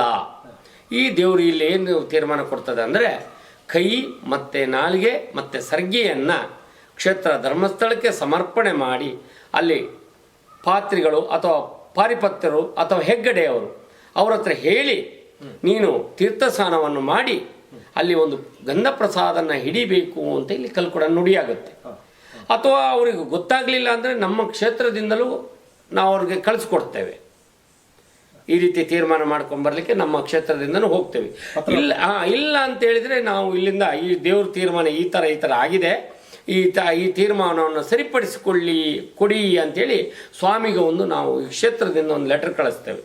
ಇನ್ನೊಂದು ಏನು ನಮ್ಮಲ್ಲಿ ವಿಶೇಷ ಅಂತ ಹೇಳಿದರೆ, ಈ ಕ್ಷೇತ್ರದಿಂದ ನೇರವಾಗಿ ಈ ಆಣೆ ಭಾಷೆ ತೀರ್ಮಾನ ಮಾಡಬೇಕಾದ್ರೆ ಅವ್ರದ್ದು ತೀರ್ಮಾನ ಆಗಬೇಕಾದ್ರೆ ಇಲ್ಲೊಂದು ಕಾಣಿಕೆ ಹಾಕ್ಲಿಕ್ಕೆ ಹೇಳುತ್ತೆ ದೇವರು. 51 ಇಲ್ಲ 11 ಇಲ್ಲ 101 ಇಷ್ಟೊಂದು ಕಾಣಿಕೆ ಹಾಕ್ಲಿಕ್ಕೆ ಹೇಳುತ್ತೆ. ಆ ಹಣ ನೇರವಾಗಿ ಧರ್ಮಸ್ಥಳ ಹೋಗುತ್ತೆ. ಅದೇ ರೀತಿ ಮಾನ್ಯಕಟ್ಟೆ ಕ್ಷೇತ್ರ ಪವರ್ಫುಲ್ ಕ್ಷೇತ್ರ. ಆ ಕ್ಷೇತ್ರದಲ್ಲಿ ಕೆಲವರೆಲ್ಲ ಆಣೆ ಭಾಷೆ ಮಾಡುವಂಥದ್ದು ಮತ್ತು ಅಲ್ಲಿ ಹೋಗಿ ಪ್ರಸಾದವನ್ನು ತರುವಂಥದ್ದು ಅದು ಸರಿಯಾಗಿ ಉಪಯೋಗ ಮಾಡ್ಕೊಳ್ತಿರೋದಿಲ್ಲ. ಅದನ್ನು ದೇವರು ಇದೇ ರೀತಿ ಬಿಡಿಸಿ ಹೇಳಿ ಅಲ್ಲಿದ ಆಣೆ ಭಾಷೆ ಯಾವ ಥರ ತೀರ್ಮಾನ ಮಾಡ್ಕೋಬೇಕು, ನೀವು ಅಲ್ಲಿ ಹೋಗಿ ಏನು ಮಾಡಬೇಕು ಅನ್ನೋದು ಮಾರ್ಗದರ್ಶನವನ್ನು ಈ ದೇವರು ಇಲ್ಲಿ ಕೊಡುತ್ತೆ. ಮಂದಾರ್ತಿ ಕ್ಷೇತ್ರದ್ದು ಅಷ್ಟೇ, ನೀನು ಈ ಥರ ಮಾಡಬೇಕು, ಆ ಕ್ಷೇತ್ರಕ್ಕೆ ಹೋಗಿ ಈ ರೀತಿ ಬಗೆಹರಿಸ್ಕೋಬೇಕು. ಮತ್ತು ನಾಗ ದೋಷ ಇದ್ದವ್ರದ್ದು ಸಹ ಅಷ್ಟೇ, ನಾಗಂದು ಈ ಥರ ಶಾಪ ಇದ್ದವರು ಸುಬ್ರಹ್ಮಣ್ಯದಲ್ಲಿ ಹೋಗಿ ಈ ರೀತಿ ಮಾಡ್ಕೊಂಡು ಬರಬೇಕು ಅಂತೇಳಿ. ಅದಕ್ಕೆಲ್ಲ ಯಾವುದೇ ಇಲ್ಲಿ ಕೇಳಿದಕ್ಕೆ ಯಾವುದೇ ಒಂದು ಸಂಭಾವನೆ ಇಲ್ಲ. ನೀನು ಸರಿ ಮಾಡಿ ಕೊಡ್ತೀನಿ, ಇಷ್ಟು ದುಡ್ಡು ಹಾಕಬೇಕು, ಇಂಥದ್ದು ಮಾಡಬೇಕು ಅಂತ ಯಾವುದೂ ಇಲ್ಲಿ ತೀರ್ಮಾನ ಇಲ್ಲ. ಏನು ತೀರ್ಮಾನ ಇದ್ದರೂ ಇಲ್ಲಿ ಭಗವಂತನೇ ತೀರ್ಮಾನ, ಯಾವುದೇ ತೀರ್ಮಾನ ನಾವು ಮಾಡಲಿಕ್ಕಿಲ್ಲ, ಎಲ್ಲ ದರ್ಶನದಲ್ಲೇ ತೀರ್ಮಾನ ಆಗ್ತಾ ಇದೆ. ಹೌದು. ಈಗ ನಮ್ಮ ಭಕ್ತಾದಿಗಳು, ನಮ್ಮ ಪ್ರೇಕ್ಷಕರು ಈ ದೇವಸ್ಥಾನಕ್ಕೆ ಬರಬೇಕು, ಅವರಿಗೆ ಇದ್ರ ಬಗ್ಗೆ ಇದರ ವಿಳಾಸವನ್ನು ಸ್ವಲ್ಪ ಬರೋ ಮಾರ್ಗವನ್ನ ಸ್ವಲ್ಪ ಅವರಿಗೆ ತಿಳಿಸಿ. ಈ ಕ್ಷೇತ್ರಕ್ಕೆ ಯಾವಾಗಲೂ ನಮಗೆ ಫೋನಲ್ಲಿ ಕೇಳ್ತಾ ಇರ್ತಾರೆ, ಸ್ವಾಮಿಗಳೇ ನಾವು ದಾವಣಗೆರೆಯಲ್ಲಿದ್ದೇವೆ, ಈ ದಾವಣಗೆರೆಯಿಂದ ಬರಲಿಕ್ಕೆ ದಾರಿ ಯಾವುದು ಅಂತ ತುಂಬ ಜನ ಕೇಳಿದರು. ಸಹ ಅದೇ ಬೆಂಗಳೂರಿಂದ ಸಹ ತುಂಬ ಜನ ಒಬ್ಬರಿಂದ ಒಬ್ಬರಿಗೆ ಹರಡಿರುತ್ತೆ ಈ ಕ್ಷೇತ್ರದ ಬಗ್ಗೆ. ಅವರು ಸಹ ಹೇಗೆ ಬರಬೇಕು ಅನ್ನೋದು ಗೊತ್ತಾಗಲಿಲ್ಲ. ನೋಡಿ, ಎಲ್ಲಿಂದ ಬಂದ್ರೂ ಸೆಂಟ್ರ್ ಮಾರ್ಗ ಈ ಕಡೆಯಿಂದ ಬರೋದಾದರೆ NR-ಪುರ ಬರುತ್ತೆ. NR-ಪುರದಿಂದ ಸೆಂಟ್ರಿಗೆ 8 ಕಿಲೋಮೀಟ್ರು ಅಥವಾ ಒಂದು 10 ಕಿಲೋಮೀಟರ್ ಒಳಗೆ ಕುದುರೆಗುಂಡಿ ಅಂತ ಇದೆ. ಆ ಕುದುರೆಗುಂಡಿಯಿಂದ ಬಂದು ವೀರಕಲ್ಕುಡ ಸ್ವಾಮಿ ದೇವಸ್ಥಾನ ಎಲ್ಲಿ ಅಂತ ಕೇಳಿದ್ರೆ ಆ ಕುದುರೆಗುಂಡಿ ಭಾಗದಲ್ಲಿ ಎಲ್ಲರೂ ರಿಕ್ಷಾದವರು ಅಥವಾ ಗ್ರಾಮಸ್ಥರು ಯಾರು ಬೇಕಾದ್ರೆ ಹೇಳ್ತಾರೆ. ಅಥವಾ ನೀವು ಆ ಕಡೆ ಸೌತ್ ಕೇಂದ್ರ, ಮಂಗಳೂರು, ಕಾರ್ಕಳ, ಆಗುಂಬೆ ಆ ಕಡೆಯಿಂದ ಬರೋದಾದರೆ ಸೆಂಟ್ರ್ ಯಾವ್ದು ಸಿಗುತ್ತೆ ಅಂದರೆ ಕೊಪ್ಪ ಸಿಗುತ್ತೆ. ಕೊಪ್ಪದಿಂದ 8 ಕಿಲೋಮೀಟರ್ ಕುದುರೆಗುಂಡಿ ಸಿಗುತ್ತೆ. ಆ ಕುದುರೆಗುಂಡಿಯಲ್ಲಿ ಬಂದು ಯಾರ ಹತ್ರ ಕೇಳಿದ್ರು ಇಲ್ಲಿ ಕಲ್ಕುಡ ದೇವಸ್ಥಾನ ಎಲ್ಲಿ ಅಂತ ಕೇಳಿದರೆ ಸತೀಶ್ ಪಾತ್ರಿಗಳು ಅನ್ನುವಂಥದ್ದು ನನ್ನ ಹೆಸರು ಹೇಳಿದ್ರು ನಾನು ಚಿರಪರಿಚಿತನಾಗಿದ್ದೇನೆ ಇಲ್ಲಿ, ಹಾಗಾಗಿ ಅವ್ರು ಹೇಳ್ತಾರೆ. ಹಾಗಾಗಿ ಈ ಕ್ಷೇತ್ರದ ಯಾವ ಈ ರೀತಿ ಮುಡ್ಬದಿಂದನೂ ಬರ್ಬೋದು, ಮುಡ್ಬ, ಮಲ್ಲಂದೂರು ಈ ಕಡೆಯಿಂದನೂ ಬರ್ಬೋದು. ಅಥವಾ ಮೇಯ್ನ್ ಪಾಯಿಂಟ್ ಬಂದು NR-ಪುರ ಮತ್ತು ಕೊಪ್ಪ ಆಗುತ್ತೆ. ಕೊಪ್ಪದಿಂದ ಕುದುರೆಗುಂಡಿ ಇಲ್ಲಿ ಅಂತ ಕೇಳಿದ್ರೆ ಆಗುತ್ತೆ. ಇದು ನೋಡಿ, ಕ್ಷೇತ್ರ ಇರೋದು ಶ್ರೀ ಕ್ಷೇತ್ರ ದುರ್ಗಾ ಪರಮೇಶ್ವರಿ ವೀರಕಲ್ಕುಡ ದೇವಸ್ಥಾನ, ಮೇಕನಹಳ್ಳಿ, ಸೀತೂರು ಪೋಸ್ಟು, NR-ಪುರ ತಾಲೂಕು, ಚಿಕ್ಕಮಗಳೂರು ಜಿಲ್ಲೆಯಲ್ಲಿ ಒಂದು ಮೂಲೆಯಲ್ಲಿ ಇರುವಂಥದ್ದು ಇದು. ಇಲ್ಲಿ ನೋಡಿ, ಯಾವುದೇ ಬರುವಾಗ ಹಣ್ಣು, ಕಾಯಿ ಅಥವಾ ಎಲ್ಲದೂ ಇಲ್ಲೇ ಸಿಗುತ್ತೆ. ಅದಕ್ಕೇನು ಹೆಚ್ಚಿನ ಒಂದು ಸಂಭಾವನೆ ಇಲ್ಲ. ಮತ್ತು ಊಟದ ವ್ಯವಸ್ಥೆ ಇದೆ. ಮತ್ತು ಯಾರಾದರೂ ಕುದುರೆಗುಂಡಿಯಿಂದ ಈ ದೇವಸ್ಥಾನಕ್ಕೆ ಬರೋದು ಬರತ್ತಿಗೆ ನೀವು ಆಟೋದಲ್ಲಿ ಬಂದರೂ ಹೋಗೋತ್ತಿಗೆ ನಮ್ಮ ವೆಹಿಕಲಲ್ಲಿ ಕುದುರೆಗುಂಡಿವರೆಗೆ ಬಿಟ್ಟು ಬರುವಂಥ ವ್ಯವಸ್ಥೆನೂ ಸಹ ಇದೆ. ಹೌದು, ವೆಹಿಕಲಲ್ಲಿ ನಾವೇ ಅವರು ಬಂದು ಏನಾದರೂ ಆಟೋದಲ್ಲಿ ಬಂದರೆ ಮತ್ತು ಊಟ ಆದ ನಂತರ ಇಲ್ಲಿ 1 ಗಂಟೆಯಿಂದ ಮತ್ತೆ ನಮ್ಮ ದೇವಸ್ಥಾನದಿಂದ ಕುದುರೆಗುಂಡಿವರೆಗೆ ಅಪ್ ಆ್ಯಂಡ್ ಡೌನ್ ಗಾಡಿ ಹೋಗ್ತಾ ಇರುತ್ತೆ. ನಮ್ಮ ದೇವಸ್ಥಾನದ ಗಾಡಿ ಇದೆ, ಅದು ದೇವ್ರು ಕೊಟ್ಟಿದ್ದು, ನಮ್ಮದೇನಲ್ಲ. ಆ ದೇವರಲ್ಲಿ ಒಂದು ಗಾಡಿ ನಾವು ಮಾಡ್ಕೊಂಡಿದ್ದೇವೆ. ಓಮಿನಿ ಇದೆ, ಇನ್ನೊಂದು ಕಾರ್ ಇದೆ, ಅದರಿಂದ ತಗೊಂಡೋಗಿ ಬಿಟ್ಟು ಬರುವಂಥದ್ದು. ಅದು ಮಹಿಳೆಯರಿಗೆ ಪ್ರಥಮ ಈ ಕ್ಷೇತ್ರದಲ್ಲಿ ಆದ್ಯತೆ ಕೊಟ್ಟಿದ್ದೇವೆ. ದೂರದಿಂದ ಅವರು ಯಾರಾದರೂ ಬಂದು ದೇವ್ರ ಹತ್ರ ಪ್ರಶ್ನೆ ಕೇಳಿಸೋರು ಫೋನಿನ ಮುಖಾಂತರ ಕೂಡ ಒಂದು ಚೀಟಿ ಮಾಡಿಸ್ಬೋದು. ಇಲ್ಲಿ ಚೀಟಿ ಇದೆ, ಆ ಚೀಟಿ ಮುಖಾಂತರನೇ ಇಲ್ಲಿ ದೇವ್ರ ಹತ್ರ ಪ್ರಶ್ನೆ ಹೋಗುವಂಥದ್ದಾಗುತ್ತೆ. ದೂರದಿಂದ ಅವ್ರು ಬರೋರು ಫೋನ್ ಮಾಡಿ ಕೂಡ ಈ ಕ್ಷೇತ್ರಕ್ಕೆ ಬಗ್ಗೆ ಏನಾದರೂ ಕೇಳಬೇಕು, ಅವರಿಗೆ ನಮಗೆ ತೊಂದರೆ ತಾಪತ್ರೆ ಆಗಿದೆ ಅಂದರೆ ಅದನ್ನು ದೇವ್ರ ಹತ್ರ ಬಂದು ಮಾತಾಡ್ಬೋದು, ಟೋಕನ್ ಮಾಡಿಸ್ಕೋಬೋದು. ಒಳ್ಳೆಯದು ಕ್ಷೇತ್ರ ಆಗಿದೆ. ಈಗಾಗಲೇ 2ನೇಯ ಮಂದಾರ್ತಿ ಅಂತಲೇ ಹೆಸರಾಗಿದೆ. ಈ ಕ್ಷೇತ್ರದಲ್ಲಿ ಬಂದವರು ಎಷ್ಟೋ ಜನಗಳ ಕಷ್ಟವನ್ನು ಈ ಕ್ಷೇತ್ರದಲ್ಲಿ ನಿವಾರಣೆ ಆಗಿದೆ. ಹಾಗೆ ನೀವೆಲ್ಲ ವೀಕ್ಷಕರು ಕೂಡ ನೀವು 4 ಜನಕ್ಕೆ ತೋರಿಸ್ಬೇಕು, ನಿಮ್ಮ ಕ್ಷೇತ್ರವನ್ನು ಇನ್ನೂ ದೊಡ್ಡದು ಮಾಡಬೇಕು ಅಂತ ನೀವು ಅಪೇಕ್ಷೆ ಪಟ್ಟಿದ್ದೀರಿ. ಹಾಗಾಗಿ ಆ ದೇವಿ ಮುಂದೆ ಕೂತ್ಕೊಂಡು ನಾನು ಮಾತಾಡಿದೆ ಎಲ್ಲದೂ ಸತ್ಯ. ನಂಬಿಕೆ ನಾವು ಎಷ್ಟು ನಂಬ್ತೀವೋ, ನಾವು ತಂದೆ ತಾಯಿಯನ್ನು ಏನು ನಂಬ್ತೀವೋ ಅದು ಸತ್ಯ. ಇವತ್ತು ಯಾರಿಗೆ ನಂಬಿಕೆ ಇಲ್ಲ ನೋಡಿ, ಹೆಂಡತಿ ಮೇಲೆ ನಂಬಿಕೆ ಇರುವುದಿಲ್ಲ, ಮಕ್ಕಳ ಮೇಲೆ ನಂಬಿಕೆ ಇರುವುದಿಲ್ಲ, ತಂದೆ ತಾಯಿ ಮೇಲೆ ನಂಬಿಕೆ ಇರಲಿಲ್ಲ, ಅವ್ರ ಜೀವನದಲ್ಲಿ ಸಾಧನೆಯೂ ಶೂನ್ಯ ಆಗಿದೆ. ಯಾರು ತಂದೆ ತಾಯಿ ದೇವರು ಅಂತ ಭಾವಿಸ್ತಾರೋ, ಗಂಡ ಹೆಂಡತಿ ನಮ್ಮದೊಂದು ಕುಟುಂಬ ಅಂತ ಭಾವಿಸ್ತಾರೋ ಅಂಥವ್ರಿಗೆ ದೇವ್ರ ಮೇಲೆ ನಂಬಿಕೆ ಖಂಡಿತ ಇದೆ.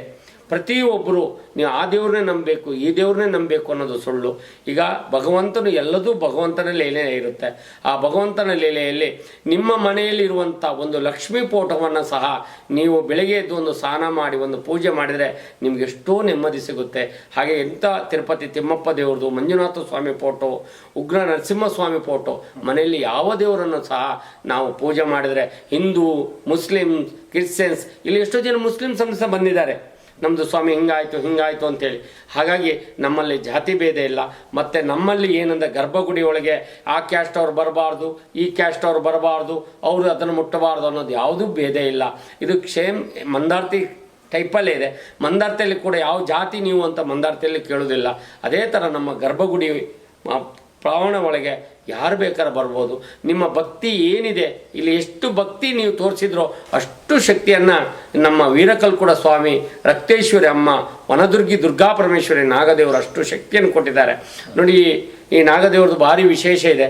ಈ ನಾಗದೇವರಿಗೆ ಒಳ್ಳೆ ರೀತಿಯಲ್ಲಿ ಪ್ರಾರ್ಥನೆ ಮಾಡಿದವರಿಗೆ ಎಷ್ಟೋ ರೋಗ ರುಜಿನಗಳು ಇಲ್ಲಿ ನಾಶ ಆಗಿದೆ. ಹಾಗೆ ಚರ್ಮ ರೋಗ ಇಂತ್ಯಾದಿಗಳನ್ನು ಈ ಕ್ಷೇತ್ರದಲ್ಲಿ ಎಷ್ಟೋ ಜನಕ್ಕೆ ಉತ್ತಮ ಆಗಿದೆ. ಇಲ್ಲಿ ತಿಂಗಳಿಗೆ ಒಮ್ಮೆ ಆದರೂ ನಾಗ ಬಂದು ಪ್ರತ್ಯಕ್ಷ ಆಗ್ತಾನೆ. ಹಾಗಾಗಿ ಇದೆಲ್ಲದು ಶ್ರೀ ನಮ್ಮ ಇಲ್ಲಿಯ ಮಂಡಿಗೆದ್ದೆ ಸತೀಶ್ ಐತಾಳ್ರು ಮತ್ತು ಸತೀಶ್ ಭಟ್ರು ಮತ್ತು ದಿನೇಶ್ ಭಟ್ರು, ನಮ್ಮ ಶಿವಮೊಗ್ಗದ ಸುಬ್ಬಣ್ಣ ಭಟ್ರು, ನಮ್ಮ ಭಟ್ರು ಅವರು ಭಾರಿ ಒಂದು ಪೂಜೆ ಪುನಸ್ಕಾರಗಳನ್ನು ಮಾಡಿಕೊಂಡು 3 ತಿಂಗಳಿಗೊಮ್ಮೆ ಇಲ್ಲಿ ದುರ್ಗಾ ಹೋಮ ನಡೀತದೆ.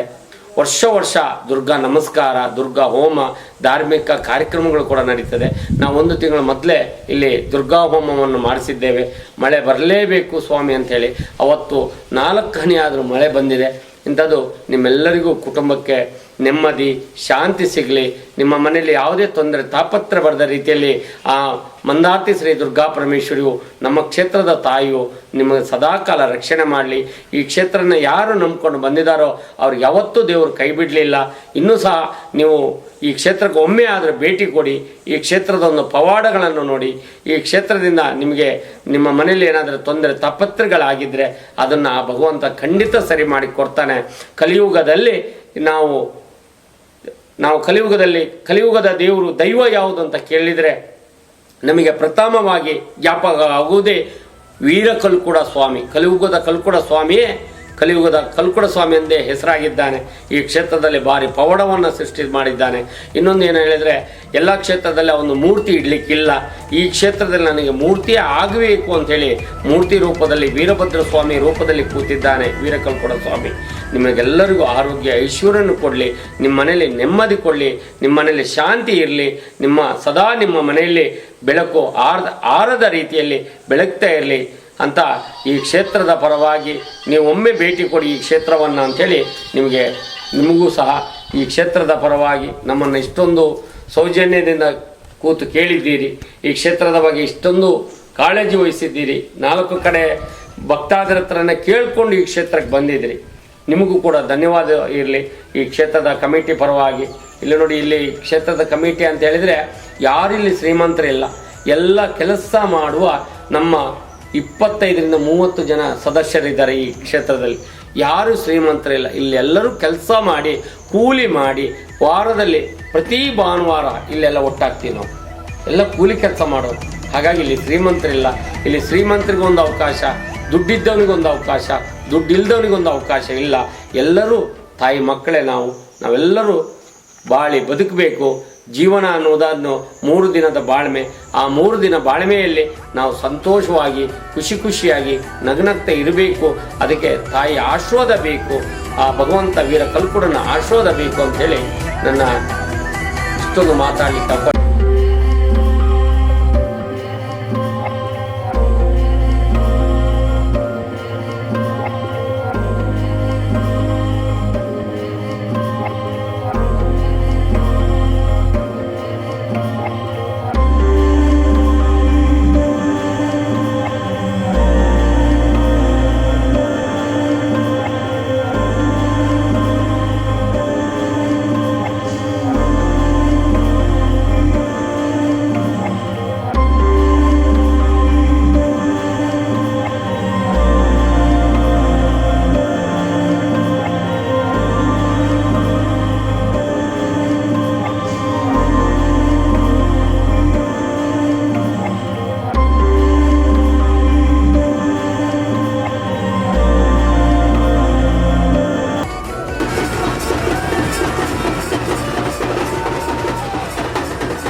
ನಾವು ನಂಬಿದ್ದೇನೆ ಅಂತ ಜಾಗದಲ್ಲಿ ಯಾವ ರೀತಿ ತೊಂದರೆ ತಾಪತ್ರದಿಂದಾಗಿ ಅದನ್ನು ನಮ್ಗೆ ಒಳ್ಳೇದಾಗಿದೆ.